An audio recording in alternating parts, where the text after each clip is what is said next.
Good morning guys. For today's video, nagawa tayo ng patungan ng kape dito sa labas. Siyempre bago yan, nalagyan muna natin siya ng forma. Yan. Lagyan natin ng 2x2 na papatungan ng ating forma. Putulin natin yung mga sobra. Ito na guys. Puputulin na natin siya ng circular, so yung mga luma nating mga plywood. Ito na guys, papatong na natin siya dito. Pero bago yan, baluktutin muna natin yung mga bakal para walang istorbo. Siyempre kape muna, merienda muna tayo. Yan na, tuloy ang trabaho. Baluktot boy. Tapos lalagyan natin siya ng harang.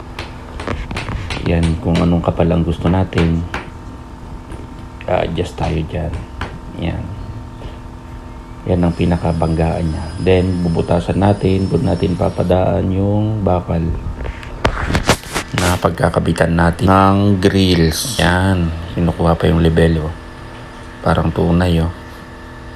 Ito guys, lalagyan na natin siya ng parilya para matibay. Okay, yan na, nabot na tayong gabi guys. Halo na tayo ng semento.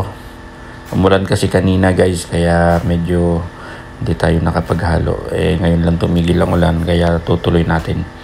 Kaya nabot na tayo ng gabi. Overtime na. Kakahiya na sa mga kapitbahay. Pero okay lang. Siguro naman naiintindihan nila. Lagyan na natin ng tubig. Tapos kanaw tayo ng tubig, lagyan ng semento. Yan ang ibubuhos natin dito sa lapag, yung pagpapatungan natin para mas makapit yung semento na ipapatong natin. Hindi ko alam, pero ginaya ko lang din yan sa mga nakikita ko na gumagawa. Mas maganda daw, mas makapit daw yung semento. Ito na guys, halo na tayo para malagyan na natin. Kailangan masabaw para maganda yung lahat-lahat ng mga singit malagyan pala. Ganon. Okay.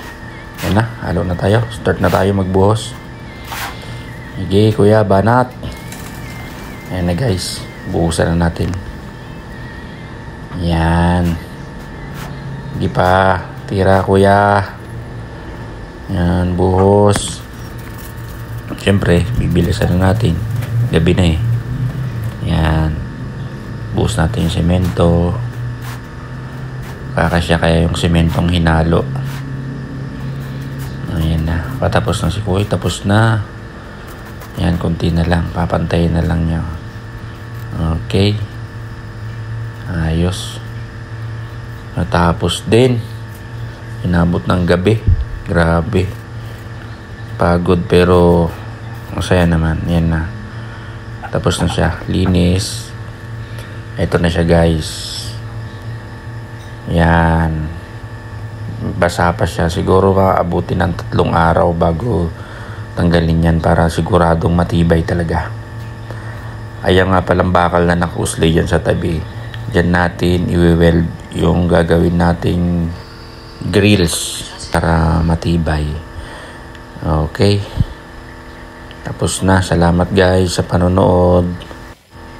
Good night. God bless sa ating lahat. Bye bye.